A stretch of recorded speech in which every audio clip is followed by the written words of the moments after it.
Namaste, Rasikas. South Indian Fine Arts Academy, CIFA, is delighted to bring you a wonderful segment called East Meets West, Sadbhavana, this coming June. I'm very honored to present to you two excellent collaborators, Dr. Nathan Leaf and Sudhindra Rao. Welcome to our segment. Thank you. Thank you. Thank you for having me.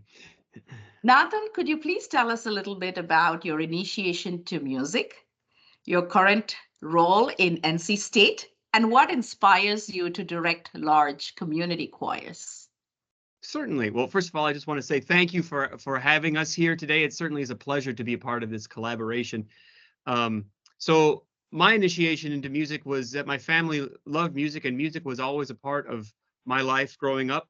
My father was an excellent singer, although not a professional musician. I had some aunts and uncles that were music teachers. One was a professional singer. My siblings and I all played instruments and sang in choirs all growing up. And so music was just a part of everyday life.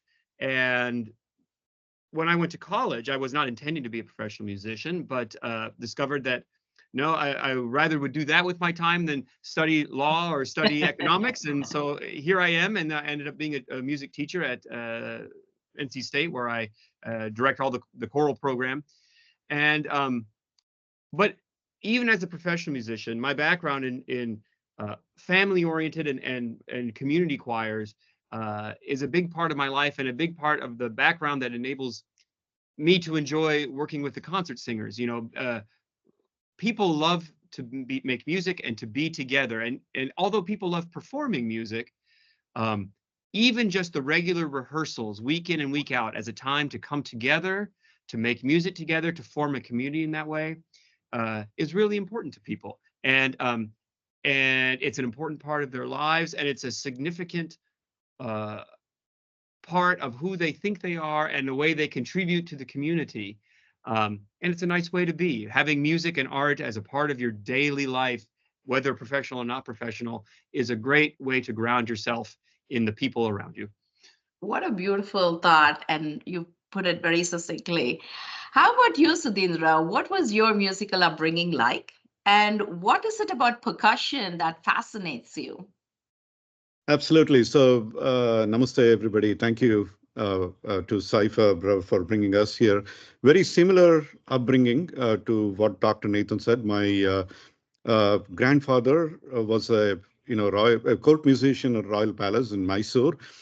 Even though I didn't grow up with him, but my mother was a musician as well, and my uncles as well. So, in the vicinity of my teacher, who lived literally right next door, my upbringing, they saw I was trying to get my hands on, pots and pans as early as 3 years old, and my mother would initiate me into music at probably around 6 years or so when she took me to my music teacher. And what fascinates me is again what Dr. Nathan said. It's bringing the community together here. Percussion is all about math, right? Arithmetic and innovating and thinking about new patterns, learning new patterns. Every day is what keeps me going. And again, transforming something like a real world objects or something happening around us into a music is something that fascinates me from a percussion perspective. Wow, I'm so happy for both of you. So, family, music, and community, no matter east or west, that's the glue that keeps us all together. So, that's great. Great to hear that. Nathan, you have worked with students that are trained in Indian classical music, I think. Is that an advantage or a disadvantage while being a part of a choir? Oh, an advantage, absolutely, even as a Western choir. So some of my students come and they are trained in both Western music and Indian music, and some have had training in Indian music or not extensive training but experience, but have not even had experience in Western music. So there's a variety there, and it's always an advantage. I mean, because regardless of the style or modes or methods that might differ in the training, what is shared is use of voice and use of ear. You know what I mean? And you can accomplish when someone has an ear that is used to listening and analyzing music, regardless of the style. They most of the time they can very quickly adapt to a different style.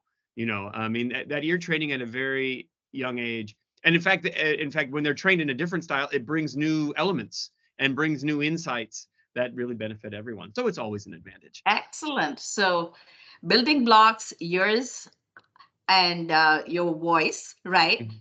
Mhm. And then the saptaswaras, as we like to call it in the classical Indian tradition, the seven notes that are like the colors of the rainbow. Mhm. Together they bring us light. So glad to Mhm. see this collaboration. Mhm. Sudhindra, tell us more about the percussion instruments you play currently. Have you explored Western or African percussion instruments? Absolutely. So I got initially trained in this instrument called mridangam, Mm-hmm, which is a South Indian, mm-hmm. double-headed Yeah. classical, percussion drum. But I also, as you train for several years, you started playing in a what we call as a percussion ensemble. So I Mm-hmm, naturally picked up another instrument called kanjira, which is mm-hmm. a uh, what we call as a tambourine here.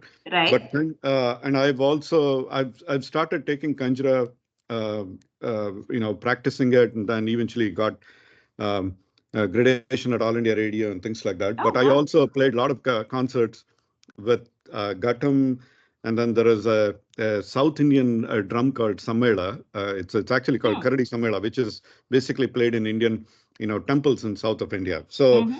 I would play that as part of our music ensemble and things like that. But again, I have played tabla, so 5, 6 instruments, but never gotten chance to explore. Okay. I've tried playing drums and things like that, but not African drums. I would love to. Okay. I've brought somebody to come play in my percussion ensembles Mm-hmm. in the past, who have brought like bongos or you Right. know Spanish drums and things like that. But always love to learn a new instrument. Yeah. you know. I challenge your evolution from pots and pans to mridangam, ganjira, ghatam to bongo. So all the best with that. Sudhindra, your collaboration with Dr. Leaf is called Sadbhavana. So what does that mean? And what inspired this name for this collaborative project? Absolutely. So I think 4 years ago, I was approached by another organization here to Mm-hmm. see if I could collaborate with Dr. Nathan and see if we could put together a program for an hour, right? And this is right before pandemic, Okay. and we started exchanging some ideas, and then started practicing, and then 2 weeks before our performance, everything got canceled due to pandemic. Oh, I'm so So sorry. again, we got a second chance last year, and then we were together. We did perform. So one of the things that we were thinking right before that concert was what should be the name, right? Mm.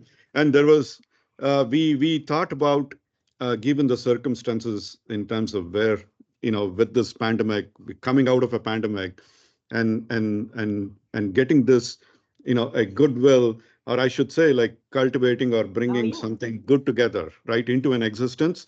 We thought Sadbhavana, right? Bhavana is a goodwill. Mm-hmm. Sadbhavana is actually a goodwill, It's a good way. bringing Yeah. music into an existence, and it's universal, right? And doesn't matter it's Carnatic music or a vocal cord music.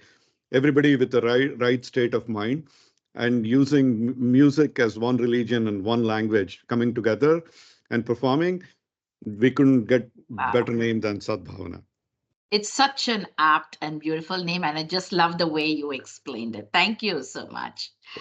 So, Nathan, what have you discovered through this collaboration? Any one thing that stands out?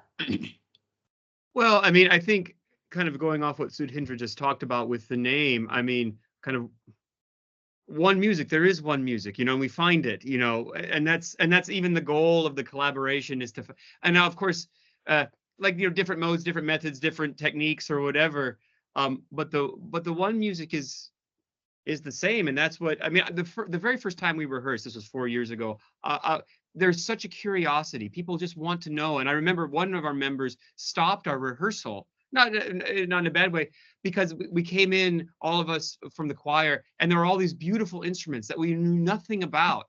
And he just said, please, please, please, can you just tell us about these instruments? They're so interesting to us, and that's the one music, And so the other thing that I have learned, of course, is that, I know a lot about Western music. I know very little about Indian music, and I'm learning more and more each time we do this, and there's just so much to know. So even just understanding what a tarana is, understanding some of the forms, some of the different ragas, just having a broader understanding that can, I've just dipped my toe into that a little bit, and so there's so much.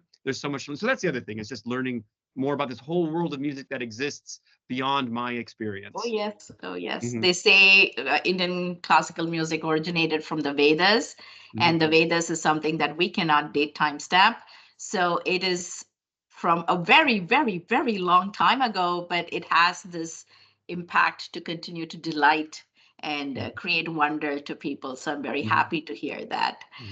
Sudhindra, what should music lovers expect in your Sadbhavana concert on June 1st at Green Level High? Fantastic question. So, like we said, it's a one music. The Rasikas should expect a unique, performance. Bringing it's a tribute to our music composers. Could be 19th century, early 19th century composers who brought beautiful poems, and then did the sheet music, and Nathan's team is actually performing, and we are collaborating with them as well, and then they are actually singing along with us, Wow. and also, and again, a tribute to some of the music composers and great legends, not Hindustani Carnatic musicians. We are basically trying to perform, and then also bring some unique innovation, and like kind of an exploration in terms of percussion progression, right? In terms of vocal percussion, bringing everybody together. You will have a treat to see a large number of musicians synchronizing on one single stage. Oh, I'm so looking forward to that. Thank you. So, Nathan, Cypher is a nonprofit that promotes South Indian classical music and dance in our community. How can projects like these enrich the arts ecosystem here in the Triangle?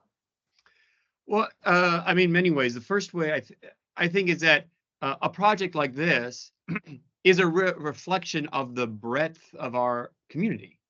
We have all sorts of people from all sorts of places in our community, and this is just one way that we can access and acknowledge that. And there's a wonderful thing happening in Western classical music. It's been happening for the last couple decades or whatever, and sort of a broadening of our understanding of what we should do. For many years, of course, we all thought, well, we need to do Bach, Beethoven, Mozart. Yes. This is what we need to do, and of course, we should do those things, and those are a great heritage and they're great works of art. But there's a real understanding that those are great, but they're not everything. There's more to music, even in the Western classical tradition. There's more to it than just that. Right. And that leads us to the potential and the desire and the openness to explore all these different things that then include more people. That include more people, and then make these connections. And then we learn not only about music, but we learn about the culture. We learn, it's a great responsibility, I feel, and we all feel, to try to understand what we're doing. And it's hard, and we're wonderful. We have Sudhindra is such a comforting presence to all of us, because we want to do it right in this thing that we don't know much about. You know what I mean? I have a similar feeling as well.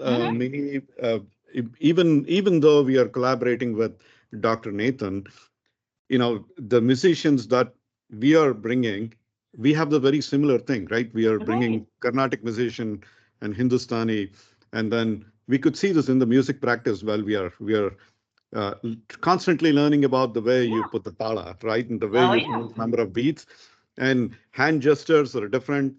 But at the end of the day, it's a single music, right? It's the same.